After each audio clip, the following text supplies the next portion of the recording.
Welcome back नाजरीन, आप देख रहे हैं रोज़ न्यूज़ की स्पेशल ट्रांसमिशन इस्लामाबाद अकॉर्ड्स।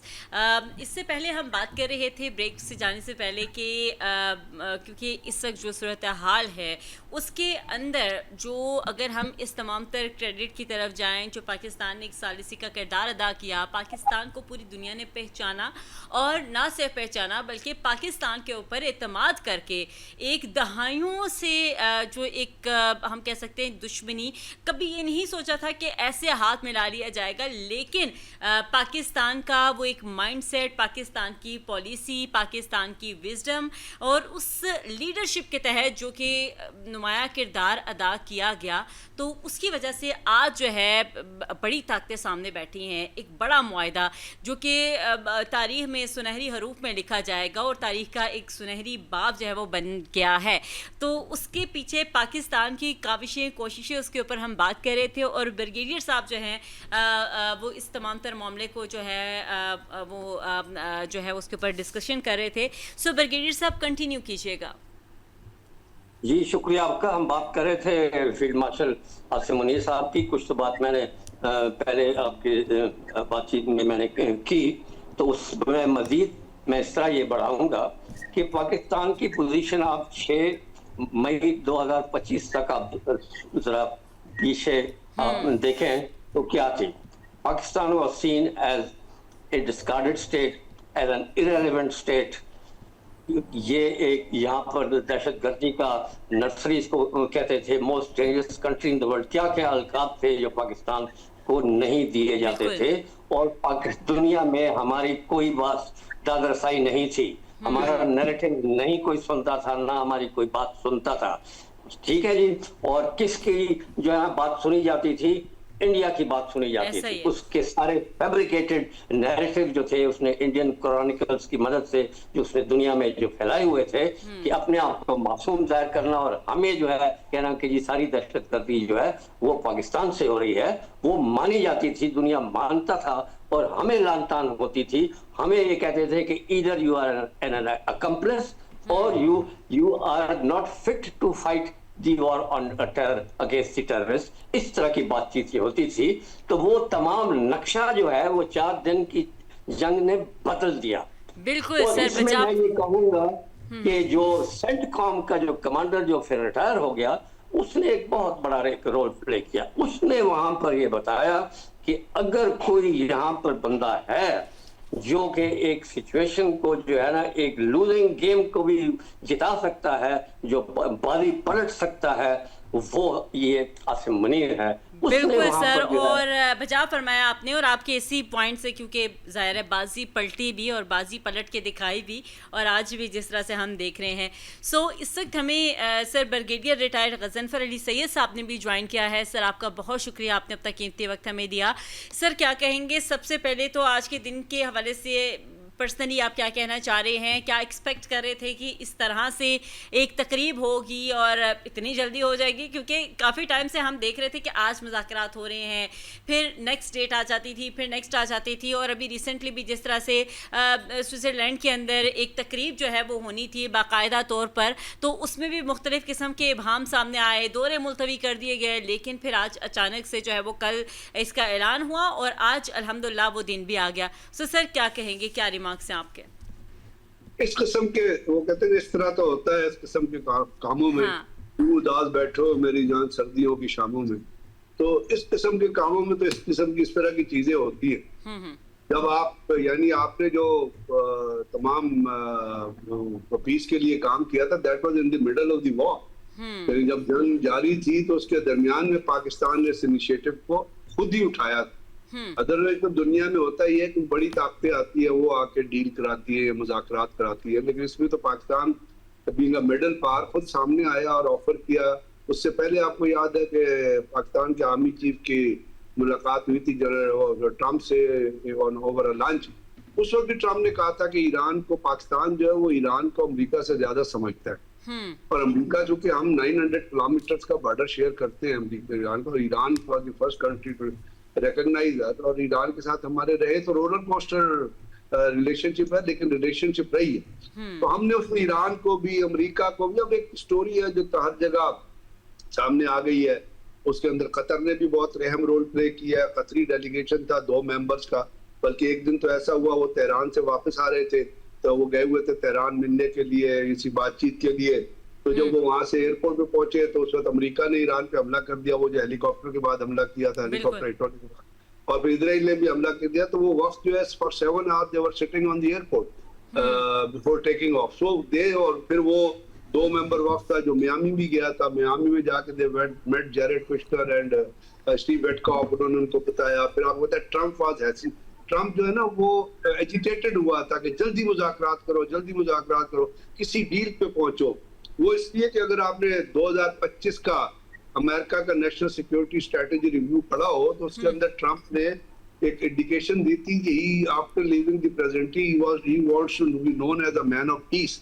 तो उस मैन ऑफ पीस के तौर भी वो पीछे लगा हुआ था। फिर पाकिस्तान ने मुतअद्दिद दफा ईरान का दौरा किया, सऊदी अरब को कंस्ट्रेन किया, अपना तहम्मुल दिया कि जी आप फायर बैक ना करें। तो बहुत सारी चीजें हैं, इसके अंदर एक लंबी स्टोरी है, लेकिन बहरहाल उसका कल्मिनेशन बहुत हुआ। मुझे इसमें सबसे ज्यादा जो खुशी है पाकिस्तान की, तो खुशी इसलिए है कि दुनिया के 100 ममालिक ने पाकिस्तान की तारीफ की है, और जब आपका दुश्मन आपकी तारीफ ना करे तो समझो आपने बहुत बड़ा काम किया। क्योंकि भारत ने आपकी तारीफ नहीं की, अफगानिस्तान ने नहीं की, इजराइल ने नहीं की, यूएई हमारा दोस्त था, but they have not praise Pakistan. वो चाहते ही नहीं थे कि जंग रुके, वो चाह रहे थे वो इजराइल की आउटपोस्ट के तौर पे काम करे, वो चाहते थे जंग कंटिन्यू रहे। ऐसा ही है। अब उसमें सबसे बड़ा जो गेन है मेरी नजर में, और वो है पूरी मुस्लिम उम्मा के लिए, और वो गेन वो ये है कि जो इजराइल का वो प्लान था ना फॉर ग्रेटर इजराइल, ईरान ने मुस्लिम उम्मा के बिहाफ पे उस प्लान को जो है ना बहुत बुरी तरीके से नुकसान पहुंचाया है,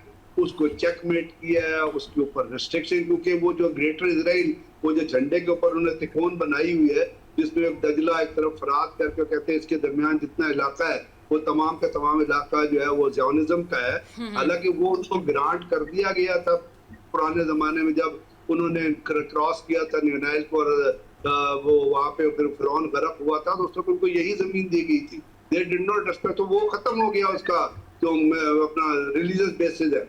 अब जो है ये इलाका जो है ये इवन सऊदी अरब का है, लेबनान का है, यूएई का है, बहरीन का है, कतर का है, वो सबको कहते हैं कि जहाँ ग्रेटर इजराइल बनाएंगे। लानत है तुम पे यार, तुम कैसी बातें करते हो, वो शैतान यहूद जैसे लोग।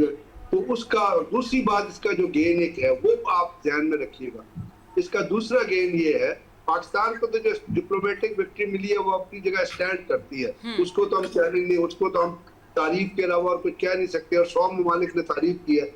लेकिन इसका दूसरा जो गेन ये हुई है वो ये है, वो आप जेडी वैंस की स्टेटमेंट्स से, ट्रम्प की स्टेटमेंट्स और मार्को रूबियो की स्टेटमेंट से निकाले, जहाँ पे वो कहता है इजराइल को कि इजराइल की जो जंग है, इजराइल की पूरी दुनिया मुखालिफ है, सिर्फ ट्रम्प है जो इजराइल की फेवर कर रहा है। और वहाँ पे इजराइल ने जो जंग लड़ी है वो अमेरिका के हथियारों से लड़ी है, और it is from the American tax payers money.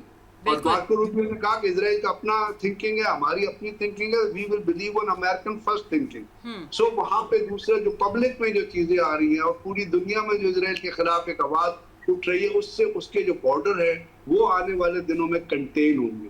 और जिस तरह उनके डिफेंस मिनिस्टर के ऊपर स्पेन में, आयरलैंड में, इंग्लैंड में, फ्रांस में मूवमेंट पे पाबंदी लगाई गई है और उनके एसेट्स फ्रीज किए गए हैं, ये वो टेक अवेज हैं इस तमाम डील से जो आहिस्ता आहिस्ता आपके सामने आ रहे हैं और आने वाले दिनों में भी आते रहेंगे।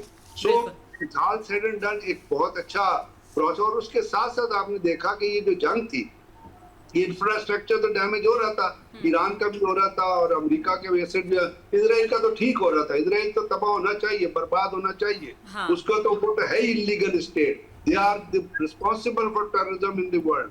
लेकिन जो ईरान में डैमेज, उसके अलावा जब स्टेट ऑफ हार्मुज बंद हुई तो आपने देखा वहां पे पूरी दुनिया के ऊपर इकोनॉमिक इम्पैक्ट है। एक आम आदमी जो CD50 चलाता है, जो मोटरसाइकिल चलाता है, वो भी उस जो अपना पेट्रोल की प्राइसेस से उससे वो तबाह बर्बाद हो गई थी उसकी इकोनॉमी। लोग जो थे वो चीख रहे थे, दुनिया में जो है ईटेबल सी कीमतें गई हुई थी। आपको पता है दुनिया में बहुत सारा ट्रांसमिशन जो है वो शिप लाइनर के जरिए की जाती है, तो पूरी शिपिंग का कारोबार रुक गया था, इंश्योरेंस का कारोबार रुक गया था, आपका एयर ट्रेवल रुक गया था, एयर ट्रेवल चेक हो गया था। तो कहने का मतलब ये तमाम जो सोशल इफेक्ट्स थे, जो इकोनॉमिक इफेक्ट्स थे, जो आपकी जिंदगी के ऊपर रोजाना में इफेक्ट्स आ रहे थे, वो आज जो डील हुई है और जो कुछ हो रहा है, अब उसके ऊपर टेक्निकल मुज़ाकरात होंगे।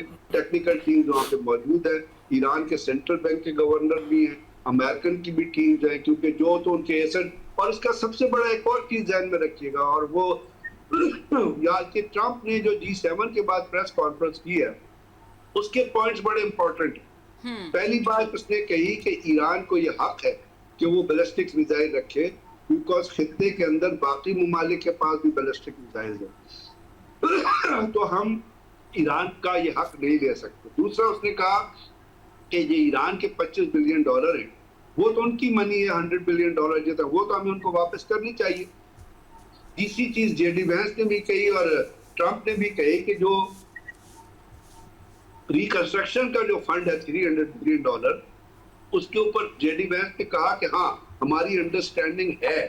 अब ये डिपेंड करता है ईरान के बिहेवियर के ऊपर कि वो किस तरह इस चीज को लेके चलता है। ट्रंप ने भी कहा कि हम उनको $300 बिलियन वापस करेंगे। फिर चौथी चीज जो है वो ये है, ईरान का राइट है कि वो पेट्रोल बेचे, उसके ऊपर से तमाम सैंक्शन हटानी चाहिए। और ये तो ये तमाम चीजें जो सामने आई हैं, इससे आपको पता है कि दुनिया की इकोनॉमी को फायदा होगा। पाकिस्तान का जो दुनिया में जैसे अब कहा जा रहा है ना कि it is end of an era, it is beginning of an era. तो उस बिगिनिंग ऑफ एरा में जो है आपको एक नया जो ऑर्डर है, जो सिक्योरिटी ऑर्डर है, एक नया सिक्योरिटी फ्रेमवर्क है, वो रीजनल लेवल पे भी और वर्ल्ड लेवल पे भी नजर आएगा। तो ये तमाम चीजें हैं जिसको पाकिस्तान की और कतर की और सऊदी अरब की जो कोशिशें हैं, उनकी वजह से पॉसिबल हुई हैं, और उसका पाकिस्तान का उसमें बहुत डोमिनेंट रोल। बिल्कुल, नो डाउट सर, पाकिस्तान का एक डोमिनेंट रोल रहा है। सर इस सब के अंदर एक बात जो है वो फिर वहीं की वहीं आके खड़ी हो जाती है, और वो है कि इस डील को डीरेल करने के लिए कभी भी इज़राइल जो है वो अपना किरदार अदा कर सकता है।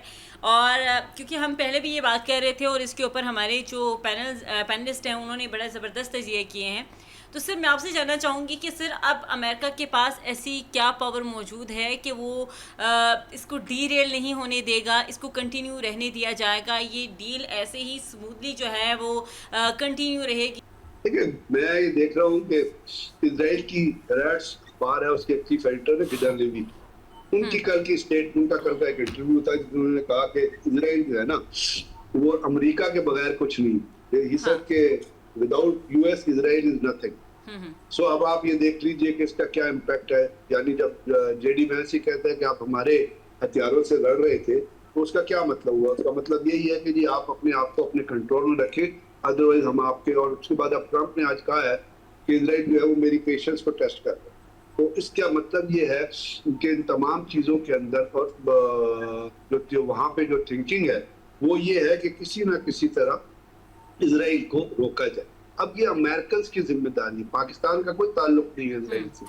और जब लेबनान की डील होती है, कल ट्रंप की ही स्टेटमेंट थी परसों जो टाइम्स ऑफ इजराइल में छपी थी, उसके अंदर ट्रंप ने एक चीज और कही है। उसने कहा, उसने हिजबुल्लाह जिसको वो डिनाई करते थे, तो लेबनान के पीस के हिसाब से उन्होंने हिजबुल्लाह को एक स्टेक होल्डर के तौर पर मान लिया कि जी हिजबुल्लाह, और उसको बल्कि जो लेबनान के असेंबली के स्पीकर हैं नबी बैरी साहब ने बहुत अर्सा पहले जब इजराइल की और लेबनान के प्राइम मिनिस्टर की मुलाकात हुई थी पीस के लिए, तो उस वक्त उन्होंने ये कहा था कि जब तक आप हिजबुल्लाह को शामिल नहीं करेंगे उस वक्त तक लेबनान में पीस नहीं आ सकती।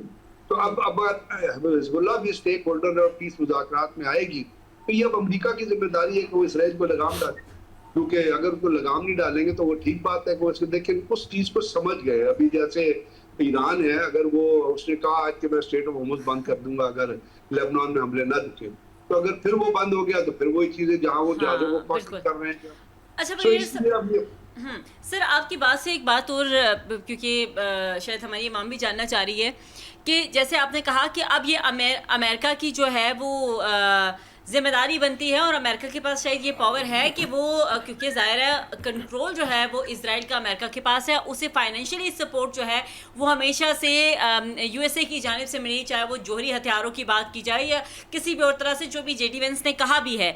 तो फिर ये कैसे पॉसिबल हो सकता है कि पहले फिर अमेरिका ने रोका नहीं है या कंट्रोल किया नहीं है? कि पहले हालात डिफरेंट थे, अब हालात डिफरेंट। पहले अमेरिका मुझे लगता है कि लिवरेज प्रोवाइड कर रहा था इजराइल को, तो लेबनान के जितने हिस्से पर कब्जा कर सकता है खुद ही, वो उससे they were keeping a blind eye from them. अब चूंकि 14 पॉइंट सामने आ गए और उसकी एक शेक है जिसके अंदर ये कहा गया है कि Lebanon is one of the item of the peace, उसको अमेरिका ने एक्सेप्ट किया। तो जब आपने उसको एक्सेप्ट कर लिया है तो फिर उसकी जिम्मेदारी आपके ऊपर आ गई, जेडी वैंस पे आ गई है, मार्को रूबियो पे आ गई है, अमेरिका पे आई है, पीट हेग्सेट पे आ गई है, ट्रम्प पे आ गई है। तो मेरा ख्याल वो आने वाले दिनों में लेबनान के अंदर जो भी चीजें हैं उसको आप देखेंगे। और अगर अमेरिका को पता है, अब अमेरिका को ये भी पता चल गया है कि अगर लेबनान के अंदर अमन ना हुआ तो ईरान में जो इजराइल के ऊपर बमबारी शुरू कर देंगे। बिल्कुल। सो वो उससे उसको भी अवॉइड करना चाहेंगे। तो मेरा ये ख्याल है कि जब ये चीजें टेक्निकल लेवल के जो मुज़ाकरात शुरू हो चुके हैं, इनका जो इम्पैक्ट आएगा उससे लेबनान के अंदर जो जंग बंदी और अभी कोई कतर की वजह से और अमेरिका की वजह से कोई मुज़ाकरात भी हो रहे हैं जो होने जा रहे हैं, तो उससे लगता है कि कोई लेबनान के अंदर कोई पीस की सूरत हाल डेवलप होती ना, अगर नहीं होगी तो फिर आप ठीक कह रही हैं, फिर सैबोटाज होगा। तो अगर अमेरिका इतनी बड़ी ताकत होने के बाद इस सैबोटाज को एक्सेप्ट करेगा तो फिर तो ये अमेरिका के लिए एक शर्म और बेशर्मी का बायस है ना। तो अमेरिका को इतना बेशर्म तो नहीं होना चाहिए कि अपनी बनाए हुए नुकात से, अपनी बनाई हुई दफात से कर जाए। ठीक है सर, पॉइंट आपका हमारे पास आ गया और बिल्कुल बजा फरमाया आपने कि एक बहुत बड़ा क्वेश्चन मार्क जो है वो अमेरिका के ऊपर आएगा कि अमेरिका जो अमन की बात करता है तो फिर शायद वो खुद कंट्रोल करना नहीं चाह रहा, वो खुद स्पेस दे रहा है कि आप जो हैं वो अमन को ख़राब करने की जो कोशिश है उसको कंटिन्यू रखें। अतीक साहब, आपका क्या ख्याल है, आपका क्या मानना है कि क्या आप एग्री करते हैं बरियर साहब के बात से कि अमेरिका अगर कंट्रोल करना चाहे तो वो इजराइल को इजीली कंट्रोल कर सकता है? क्योंकि फाइनेंशियली जिस तरह से अमेरिका ने हमेशा से इजराइल को सपोर्ट किया है तो वो इस सपोर्ट को कहीं ना कहीं पे कट लगा के तो इजराइल को जो है वो बिठा सकता है, कहीं पे हाथ बांध सकता है नेतन्याहू के। सो आप क्या समझते हैं? देखें, इसराइल को लगाम डालने के लिए लाइटर मूड में मैं एक बात करता हूँ कि मिडल ईस्ट में पीस करने के लिए एक बहुत बड़ा ब्रेक थ्रू चाहिए। वो ब्रेक थ्रू क्या है? Nuclear politics. जब तक अमेरिकन वहाँ की न्यूक्लियर पॉलिटिक्स को एक नॉन पॉलिफरेशन रजीम के मुताबिक नहीं लेके आते तब तक पीस नहीं हो सकता। सो इसराइल को लगाम डालने का एक तो मैं ये कह सकता हूँ, या तो ईरान को भी कह दें भाई अपने न्यूक्लियर वेपन्स बना लो, टेस्ट कर लो, लेकिन खैर ऐसा नहीं होगा, ईरान एनपीटी का मेंबर है। अगर आप ईरान को नहीं कह सकते बनाओ तो फिर इसराइल को कह दो भाई अपने ख़त्म कर दो। दो ही सूरतें हैं। तो इसराइल को लगाम तो हो सकती है, नहीं काम ख्याल नहीं काम ख्याली की बात नहीं है। देखें, प्रेसिडेंट ट्रम्प जो है वो जब से उनकी सेकंड टर्म शुरू हुई है वो बार बार ये कहते हैं कि वो नोबल पीस प्राइज़ के लिए क्वालिफाई करते हैं और उनकी एफर्ट्स भी हैं।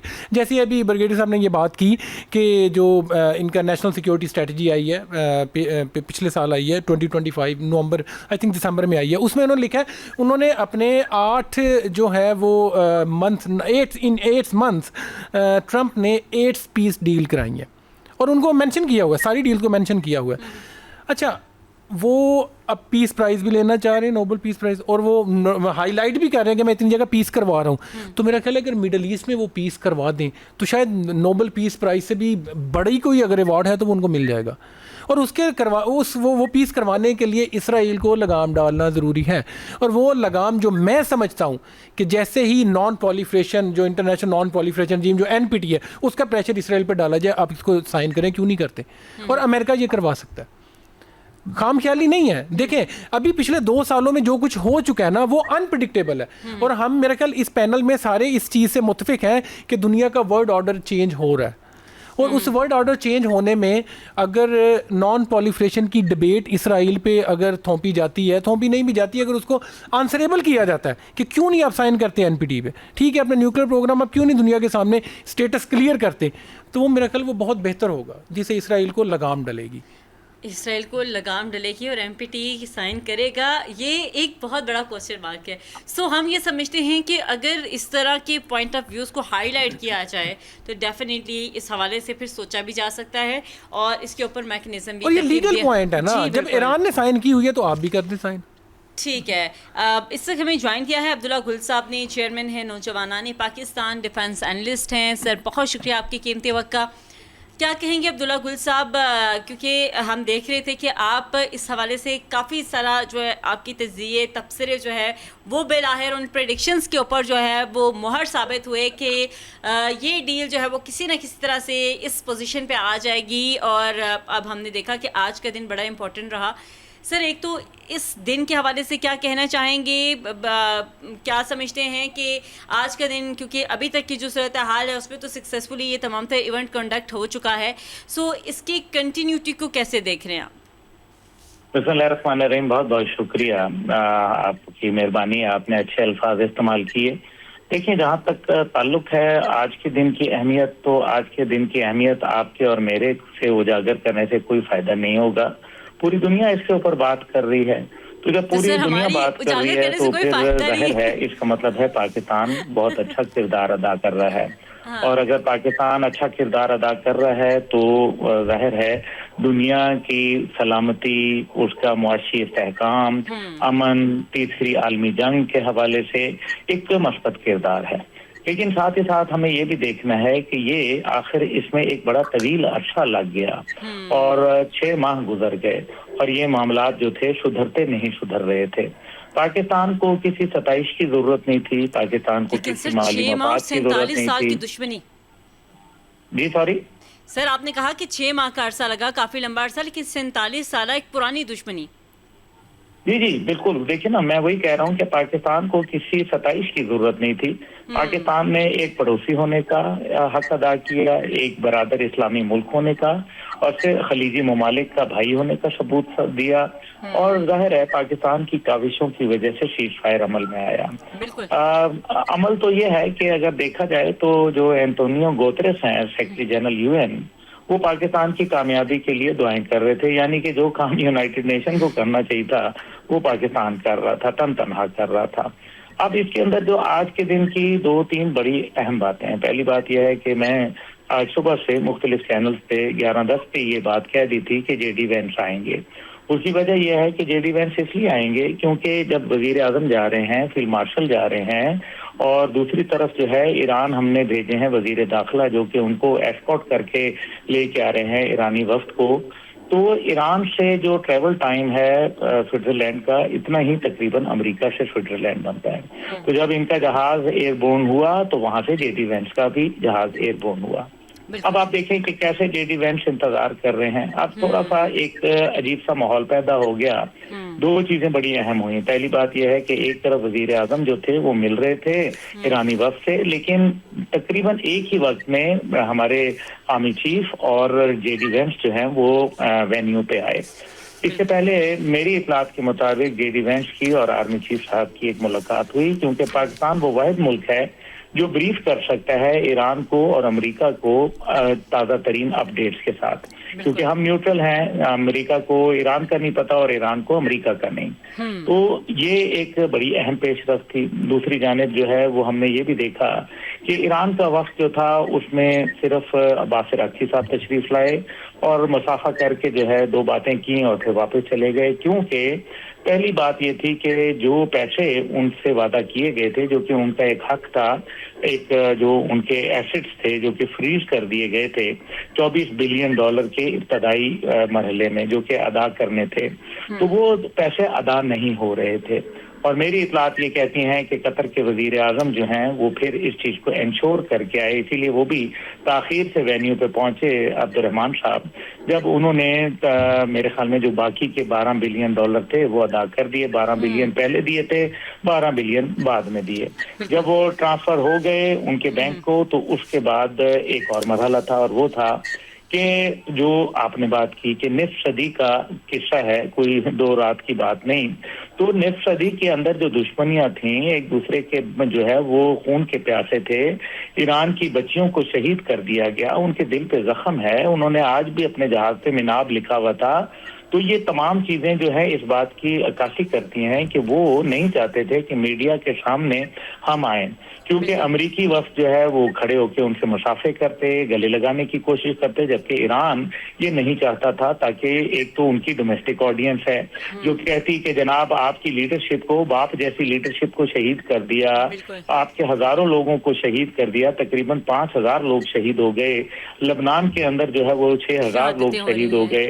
तो ऐसी सारी सूरत हाल के अंदर और मिनाब में बच्चियां जो है वो शहीद कर दी गई, तो आप जो है वो इनसे गले मिल रहे हैं, मुसाफे कर रहे हैं, तो ये जाहिर है ये एक मरहला था, बड़ा मुश्किल था। पाकिस्तान ने फिर तमाम चीजों को संभाला, वजीर आजम ने संभाला, आर्मी चीफ का एक बड़ा मसबत किरदार रहा और दुनिया इसको देख रही है। हाँ, अब टेक्निकल बातचीत शुरू होती है।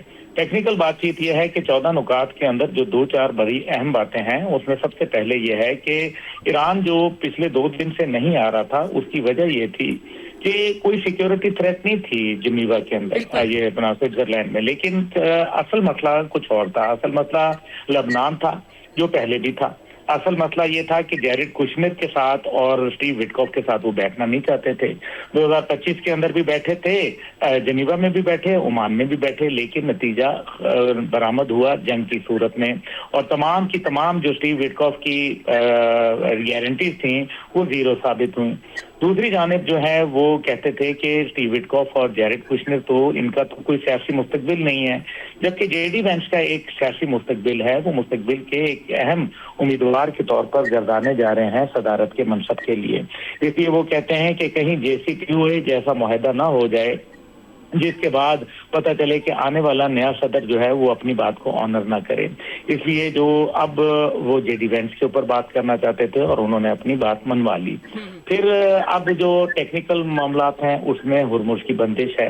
अब हुर्मुज की बंदिश मरहलावार खुलेगी, इसके अंदर माइंस लगी हुई हैं, उन माइंस को क्लियर करना है, मिडजेट सबमरीन्स हैं, दीगर ऐसे सिक्योरिटी मेजर्स लिए गए हैं जो कि ईरान को पता है।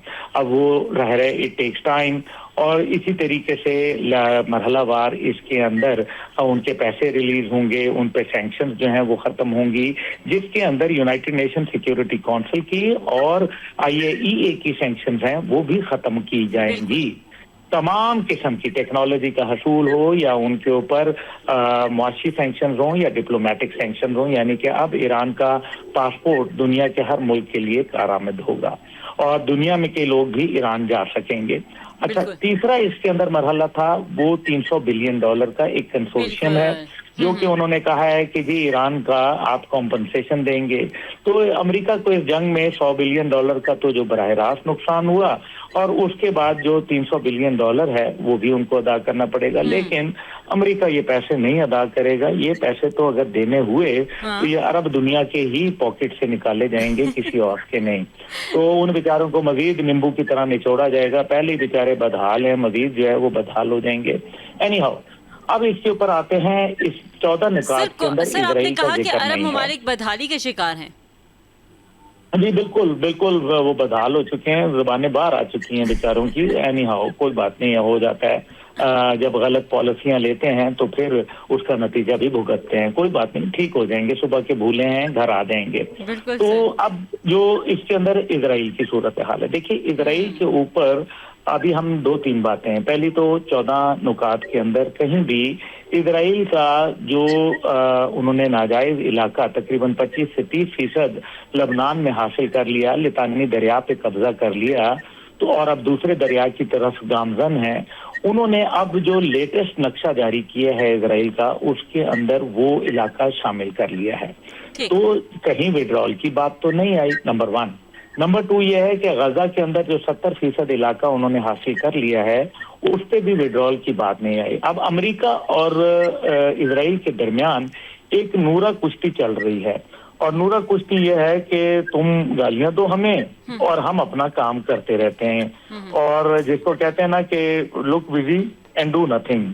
तो अब देखिए कि अमेरिका ने कहीं क्या ये बोला कि अगर इजराइल नहीं मानेगा तो हम उनको सख्ती से निपटेंगे, सदर मेडियोरो की तरह उनके सर हम तो इस बात पे जो है वो हैरत में भी मुब्तला हो चुके हैं कि अब अमेरिका ने कहा है कि अगर इजराइल हमारी बात नहीं मानेगा तो हम जो है वो सख्ती से निपटेंगे। खैर इसके ऊपर सर हम आपसे तफसील से इसके ऊपर तजिया लेंगे। जैद साहब, आपकी तरफ मैं आऊँगी और माज़रत चाहूँगी, आपको जो है वो इंतज़ार करना पड़ा।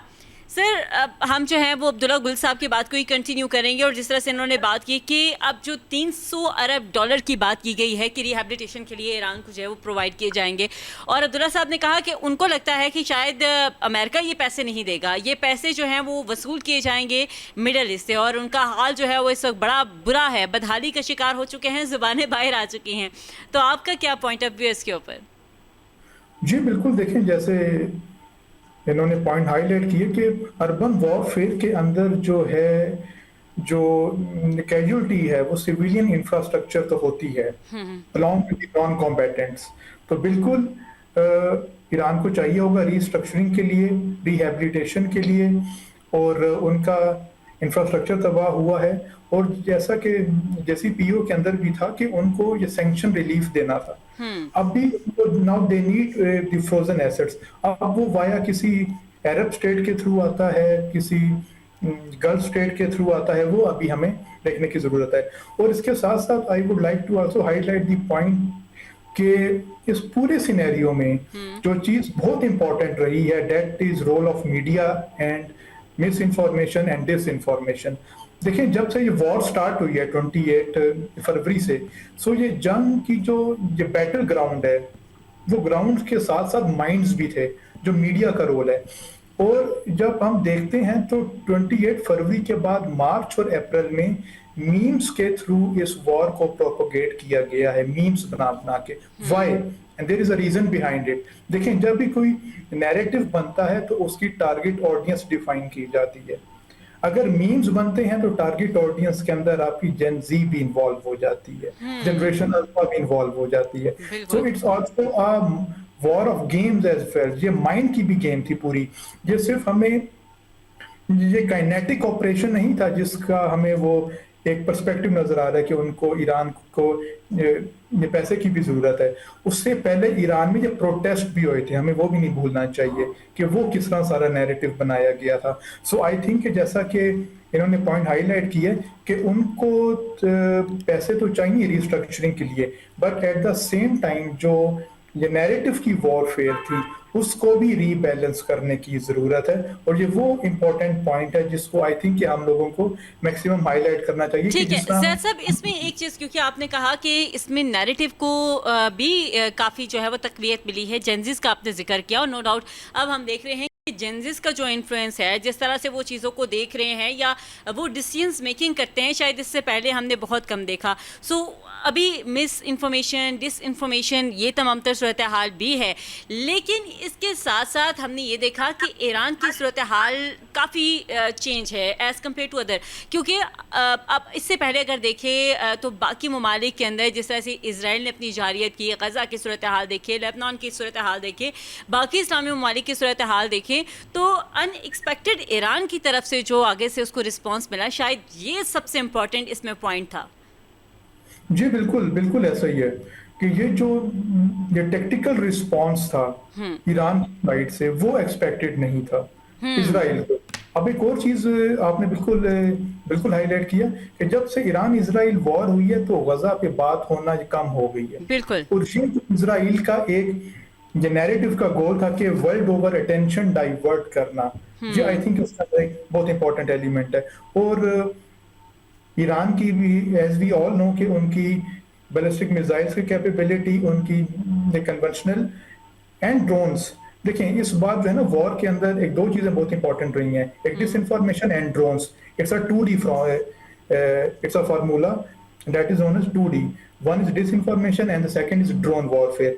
और ईरान ने जो ये दोनों का मुकाबला किया है वर्ल्ड ओवर, एक मिस इन्फॉर्मेशन का भी और एक अपने जो मिलिट्री इक्विपमेंट्स है उनका स्मार्ट यूज किया उन्होंने एक बहुत एहसन तरीके से अपने जो ये टेरिटोरियल इंटेग्रिटी है, अपनी सॉवरेनिटी है, वो चाहे खरगे आयरलैंड हो, चाहे वो स्ट्रेट ऑफ हॉर्मस का इलाका हो, वो कोई भी इलाका हो, उसको उन्होंने बहुत एहसन तरीके से जो है वो उनका एयर डिफेंस सिस्टम भी उनका काफी करामत रहा है, और वर्ल्ड ओवर भी उनको काफी जो है वो मिलिट्री सप्लाईज मिलती रही हैं। ठीक, पॉइंट आपका जैसा आ गया। और अतीक साहब, मैं आपकी तरफ आऊँगी और इसमें इसी को अगर हम देखें कि इन्होंने बात की कि मिस इन्फॉर्मेशन डिस इन्फॉर्मेशन ने बड़ा जो है वो तजाद फैलाया, लेकिन उससे ज़्यादा हमने ये भी देखा कि सदर ट्रंप खुद जो है वो नंबर 1 पे मौजूद थे। 5 मिनट बाद उनकी जो ट्वीट्स हो रही होती थी और जिस तरह से वो बात कर रहे होते थे कि हमें लगता था कि शायद अब ये मामला इस तरफ जा रहा है, लेकिन हमारी बात करते के साथ साथ एक नई ट्वीट आ जाती थी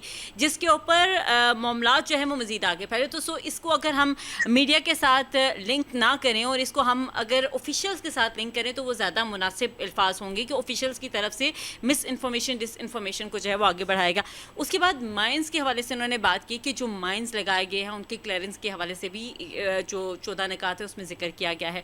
सो क्या समझते हैं, अब ज़ाहिर है वो टेक्नोलॉजी या तो फिर अमेरिका के पास मौजूद है या फिर वो इंग्लैंड के पास मौजूद है। सो इसको फिर कैसे देखेंगे आगे? जो पीस स्पॉयलर्स हैं उन्होंने डिसइंफॉर्मेशन का रोल प्ले किया है, लेकिन जहां तक हम लीडरशिप की बात करते हैं तो लीडरशिप के ट्वीट्स जो हैं, हाँ हम ये ज़रूर कह सकते हैं कि उनमें कॉन्ट्राडिक्शंस आती थी, लेकिन हम ये नहीं कह सकते कि वो अनरिलायबल थे। रिलायबिलिटी उनमें थी डेफिनेटली, इसलिए तो जो है वो पूरी दुनिया का मीडिया उन ट्वीट्स को जो है वो कोट कर रहा था। हो सकता है कि इसको हम कैसे कहें कि अनरिलायबल नहीं थी, कि आपके पर्सनल जो भी आपके माइंड में चल रहा है आप उसके एक ट्वीट बना दें और आप इतनी बड़ी किसी भी मुल्क को रिप्रेजेंट कर रहे हैं, इतनी बड़ी पावर को कर रहे हैं, तो आप जल्दी से ट्वीट डाल दें फिर उसको जो है उसके ऊपर यू टर्न ले लें। सो इस पॉलिसी नहीं तो वो तो लेती तो लीडरशिप ही है ना यू टर्न। हाँ। आप उस ट्वीट की क्रेडिबिलिटी को तो नहीं चैलेंज कर सकते ना। यस। वो तो क्रेडिबिलिटी उसकी थी। तो मेरा ख्याल है कि टेक्नोलॉजी का रोल डिप्लोमेसी में, गवर्नमेंट्स की कम्युनिकेशन में, ये हर जगह पे आ चुका है और ये बहुत एक इजी वे है कि एक ट्वीट करके कोई भी लीडर, कोई भी गवर्नमेंट अपनी पोजीशन को क्लियर कर दे। सो ये एक अच्छी डेवलपमेंट है। अब्दुल्ला गुल साहब, ट्रुथ ऑफिशियल के ऊपर जिस तरह से ट्वीट्स आए हैं और जिस तरह से उसके ऊपर रिस्पांस आया है वो तो हमारे सामने मौजूद है। सर, आपकी तरफ हम आएंगे और मैं ये जानना चाहूँगी कि क्योंकि इससे पहले भी हमने बात की कि जब भी हम देख रहे होते हैं कि कोई भी पीस प्रोसेस के अंदर किसी स्पॉइलर का ना होना, ये शायद बड़ी आइडियल पोजीशन है और इसको हम आइडियल ही कंसीडर करेंगे कि ऐसा हो कि कभी भी कोई भी पीस प्रोसेस है उसमें स्पॉइलर मौजूद ना हो। इस वाली पीस प्रोसेस के अंदर तो बहुत सारे स्पॉयलर्स मौजूद हैं। सो इससे पहले हमारे पास एग्जांपल्स भी मौजूद है, JCPOA की एग्जांपल मौजूद है, फिर जो इस वक्त मुफाहमती यादाशी तमाम शिकें जो है वो ईरान के मफाद में है, कतरी हुक्काम भी वहाँ पर मौजूद है और जो JCPOA के टाइम पे जो उन्हें एक मुआवजा मिला था, जो अमाउंट मिली थी, शायद वो कतर ही रिलीज़ करेगा। सो क्या समझते हैं वो कितनी मतलब उसके अंदर जो है वो जल्दी आएगी, वो किस तरह से पॉसिबिलिटी बनेगी और आपको क्या लग रहा है इस हवाले से? देखिए, मेरे ख्याल में मुंह दिखाई तो दी जा चुकी है और बाकी सलामी भी इंशाल्लाह मिल जाएगी, लेकिन ये ईरान ने अपने बलबूते पर हासिल किया है, ये किसी के खिलाफ तो नहीं है। सिर्फ अलबत्ता अब जो अहम मामलात हैं वो ये है कि जो स्पॉयलर्स की आपने फरमाया, ये स्पॉयलर का जो सबसे बड़ा इशू ये है कि इजराइल के ऊपर ज़बानी कलामी ये बातें करना, Axios.com, ट्रुथ सोशल, और ये आज से 6 महीने पहले किसी ने इनका नाम भी सुना था? ये कहाँ से उग गई हैं अचानक चीजें? आप मुझे बताएं, रॉयटर किधर गया, CNN कहाँ गया? क्योंकि CNN और रॉयटर तो डोनाल्ड ट्रंप और उनकी पॉलिसी के लत्ते ले रहे थे और खुद अमेरिकन ओपिनियन डिवाइडेड है। जिस ईरान के मुतालिक ये कहा गया कि वहां तो बेड़ा गर्क हुआ हुआ है, तो वहां कितने इस्तीफे आए और कितने जर्नैलों को फारिग किया गया, कितने मिनिस्टरों को फारिग किया गया? कोई भी नहीं। जबकि अमेरिका के अंदर नेवल मिनिस्टर को निकाल दिया, आर्मी चीफ को निकाल दिया, उनके 13 जर्नैल फारिग हो गए, उनके जो तुलसी गैबर्ट थी इंटेलिजेंस की सरबराह, उनको निकाल दिया गया। उसके अलावा जो है वो नेशनल सिक्योरिटी जो एडवाइजर था जो कैंट, उसको निकाल दिया। उसके बाद जो है अटॉर्नी जनरल निकाल दिया एंड सो ऑन, लंबी लिस्ट है। तो ये सारी चीजें जो हैं, इससे बड़ा वादे नजर आ रहा है कि अमेरिकन ओपिनियन डिवाइडेड है। और खुद सबसे बड़ी इसकी दलील ये है कि जब कांग्रेस ने पहले, जब आपको पता है बिल आया कि सदर के इख्तियारात महदूद किए गए, तो सदर के इख्तियारात महदूद करने का एक वोट से जो है वो डोनाल्ड ट्रंप जीत गए, लेकिन उससे कुछ अरसे में दोबारा आया और वो डोनाल्ड ट्रंप हार गए। अभी भी वो मामला जो है वो सेनेट में जाके डिस्कस होना है।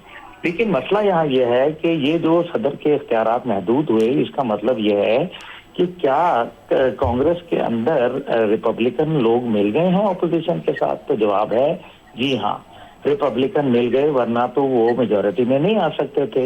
इससे बड़ा वजाहत से नजर आ रहा है कि अमेरिकन सिस्टम में एक उनको पर प्रॉब्लम आ गई है और अब डोनाल्ड ट्रंप ये चाहते हैं कि किसी तरह से टाइम बाय किया जाए। मेरा ये ख्याल है, आई मे बी अटरली रॉन्ग, लेकिन इसके अंदर जो अहम चीज है वो आप गौर कीजिए। नंबर 1 कि 2 महीने में तो आप भी जानती हैं कि ये मामला इतनी आसानी से नहीं चलेंगे। पहले भी ये एक लंबा अरसा चला था, जो ऑलमोस्ट 20 माह से ज्यादा ये प्रोसेस चला था, और फिर कहीं जाके ईरान और अमेरिका के दरमियान JCPOA का मुआहदा तय पाया था, जो तकरीबन 151 पेजेस का था। और उसके बाद जो सूरत हाल बनी वो भी आपके इल्म में है। तो ये अब उस मुआहदे को कह देना कि जी वो तो निकम्मा था और उसमें कोई, तो इसमें डोनाल्ड ट्रंप साहब ने जो चांद चढ़ाए हैं वो तो पता चले कि वो क्या चढ़ाए हैं चांद, जो अमेरिका को इसमें फायदा हासिल हुआ। चलें ये तो चढ़े छोड़ दें। अब अमेरिका ये चाहता है कि किसी सूरत वॉर कैबिनेट जो है वो कंटिन्यू करे, जो इस टाइम पे इजराइल में मौजूद है। वहाँ इलेक्शन का नतीजा मां सवाए हार के और कुछ नहीं निकलेगा नेतन्याहू के लिए, और अमेरिका जो है उनको प्रोटेक्ट करना चाहता है। इस वजह से वो चाहते हैं कि जो जैसे सेटअप बगैर इलेक्शन के अभी कुछ अरसे से चल रहा है, तो इसी सेटअप को 2-4 महीने और गुजार लें। उसके बाद 3 नवंबर को अमेरिकन इलेक्शन होंगे, वो भी खत्म हो जाएंगे, जो भी रिजल्ट आएगा। उसके बाद रिपब्लिकन का प्रेशर पार्टी का कम हो जाएगा डोनाल्ड ट्रंप पर, और साथ ही साथ जो है वो अवाम का भी प्रेशर खत्म हो जाएगा। यानी कि जो अवाम इस टाइम पे ब्लैकमेलिंग की पोजीशन में है ऑपोजिशन के जरिए, वो भी खत्म हो जाएगा। फिर डोनाल्ड ट्रंप अपनी लास्ट लेग ऑफ टेन्योर के अंदर चले जाएंगे, यानी कि वो बिल्कुल एक बुल इन चाइना शॉप बन जाएंगे, और फिर वो जो चाहेंगे वो करेंगे, और यही वो शायद चाहते हैं। इसलिए पहली बात, इजराइल को क्या अमेरिका अबैंडन कर सकता है? तो मेरे ख्याल में we all know the answer. क्या आइडियोलॉजिकल शिफ्ट आ गया है? ये ऐसा ही है जैसे कल सऊदी अरब से पाकिस्तान दूर हो जाए। कैसे हो सकता है? सऊदी अरब के साथ हमारा तो नजरियाती, तो इजराइल के साथ क्या नजरियाती नहीं है? तो इजराइल के साथ भी नजरियाती है। इसलिए पहली बात तो इस चीज को समझें। दूसरी बात यह है कि अगर इजराइल को कंट्रोल करना हो तो it's a matter of just minutes. वो इस तरह से कि जो उनके पास जितने जहाज हैं, जितने उनके मिसाइल्स हैं, उन सब के अंदर स्पेशल सोर्स कोड्स होते हैं, और वो अमेरिका बंद कर दे तो वो पत्थर बन जाएंगे, उनका तो कोई फायदा नहीं रहेगा।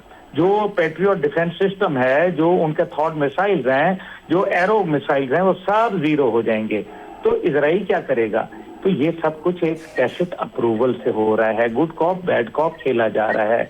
और हो सकता है इसके अंदर मेरी ये असेसमेंट गलत हो, लेकिन ये बताइए कि 8 महीने के अंदर 2 दफा हमला करने वाला मुल्क कौन था? कौन है जिसने अमेरिका के मफाद को रोंद के रख दिया और इजराइल की जंग लड़ने के लिए तैयार हुआ? मादी के तमाम सदूर जो थे वो ऐसा नहीं कर पाए जो डोनाल्ड ट्रंप ने कर दिखाया। और यही बात है कि क्या अमेरिका ने ये कहीं बोला है कि अगर इजराइल नहीं मानेगा तो मैं उसके खिलाफ ये करूंगा? क्या वो सदर मेडियोरो की तरह उठा के ले जाएंगे नेतन्याहू को? तो नहीं लेके जाएंगे। कुछ ऐसा ही था, लेकिन क्या अमेरिका का इंटरेस्ट, जो आखिरी बात है, देखिए इस खित्ते के अंदर कौन, क्या मिस्र अमेरिका का इंटरेस्ट देख रहा है, सऊदी अरब देख रहा है, पाकिस्तान देख रहा है, कौन देख रहा है? तो वो तो इजराइल देख रहा है। तो फिर अगर वो इजराइल देख रहा है तो बीबी मतलब ऐसे फजूल बात है कि हम कहें कि जी इजराइल जो है उसको उन्होंने झाड़ पिला दी, उनको फलाना कर दिया। ये झाड़ें हमने देखी हुई हैं, ये झाड़ें नरेंद्र मोदी को पिलाई गई थी। उसके बाद ट्रेड टैरिफ उनका 18% कर दिया, पाकिस्तान का 19%, जिसकी तारीफ की गई। उसके साथ 10 साल मुआहदा किया गया, जिसको 8 सिफर के इशारे किए गए, और जिसको वाह की गई उसके साथ जो है वो अभी तक उसका कर्जा तक माफ नहीं किया गया, उसको मोस्ट फेवरेट नेशन डिक्लेयर नहीं किया गया, उसका पानी का मसला हल नहीं किया गया, उसका कश्मीर का मसला हल नहीं किया गया, उसका सरक्रीक का मसला हल नहीं किया गया, सियाचिन का मसला हल नहीं किया गया। You know, and then there is a number of things जो कि बात की जा सकती है। छोड़े ना, सारी बातों को एक ही बात कर लेते हैं। क्या अमेरिका ने सिर्फ इंडियन सफीर को बुला के ये कहा है कि तुम्हारा पानी का जो मसला है तुमने ज्यादती की है? क्या इतना ही बोला है? तो मतलब आप किस दुनिया में रह रहे हैं? ये जो अभी टाइम बाय किया जा रहा है, और ईरान को भी इसका बात का पता है कि ये नहीं मानेगा। आप मुझे बताएं, जब तक इजराइल मौजूद है खित्ते के अंदर, तो ये जंग बन जाएगी, खत्म हो जाएगी, फिर उसके एक्सपेंशनिस्ट डिजाइन खत्म हो जाएंगे। उसने जो कहा, तो अभी सर, मैंने आपको सबसे बड़ी मिसाल दी, ठीक है कि सर, जो एक अभी तो उसने ये जो आपने पॉइंट्स हाईलाइट किए हैं, 25% लबनान का इलाका है, उसने नक्शा बना के डाल दिया कि ये मेरा नक्शा हो गया। बिल्कुल सर, वो तो नक्शा जो है वो उसने गजा के ऊपर भी बना के डाला है। खैर उसके ऊपर तो हम यही सूरत हाल देख रहे हैं, लेकिन अभी जो है इससे पहले हमारे पैनलिस्ट ये बात कर रहे थे कि अगर एक मामला हो सकता है कि इसी ये जो अभी सिलसिला चल रहा है इसके अंदर ही इजराइल से एमपीटी साइन करवा ली जाए तो फिर शायद रिजल्ट्स कुछ और हो, क्योंकि अगर माजी की एक्सपीरियंस को देखें तो फिर नाउमीदी, मायूसी ही नजर आती है। लेकिन आपको लगता है कि इस तरफ भी नजर डाली जा सकती है? नहीं, मैं मायूस नहीं हूँ, मैं बिल्कुल मायूस नहीं हूँ।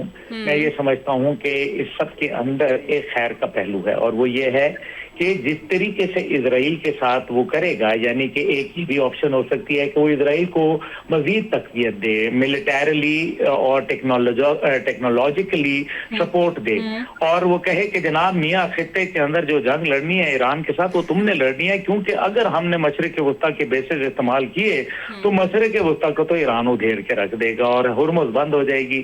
तो जब हम हुर्मुज पे, जब हम मशरिक वस्ता से हमला ही नहीं करेंगे तो ईरान के पास कोई जवाब नहीं रह जाएगा कि वो अरब दुनिया पर हमला करे। ये है ईरान को आइसोलेट करने का एक बहाना, दिस इज वन। लेकिन जो उम्मीद है, उम्मीद क्या है? उम्मीद यह है कि अमेरिका ने तो बराह रास्त सपोर्ट छोड़ दी ना, और फिर अमेरिका के अंदर आज एक डिबेट तो शुरू हो गई।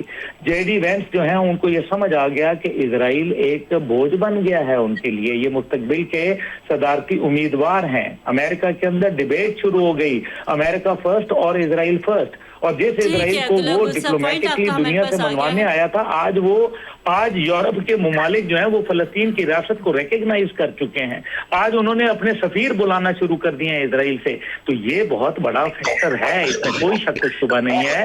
और इसमें पाकिस्तान का एक किरदार बड़ा अहम हो के आया, क्योंकि पाकिस्तान की तिजारती हुजम भी बढ़ सकता है इंशाल्लाह, और साथ ही साथ जो अरब दुनिया के साथ उसका 6 कंट्रीज के साथ जो उसने मुआहदा करना है सऊदी अरब की तर्ज का, वो इंशाल्लाह ताला मेरे ख्याल में बहुत जल्द आपको नजर आएगा, जिससे हमारी मुआशी इस्तेहकाम, जिससे हमारा स्ट्रेटेजिक इस्तेहकाम, और इससे हमारा मिलिट्री माइट जो है वो पूरी दुनिया के अंदर, यानी कि पाकिस्तान आज भी दुनिया इस्लाम का वो वाहिद मुल्क है जिसका एक बाकायदा फौजी अड्डा एक दूसरे इस्लामी मुल्क में है। It's a great achievement, I would say.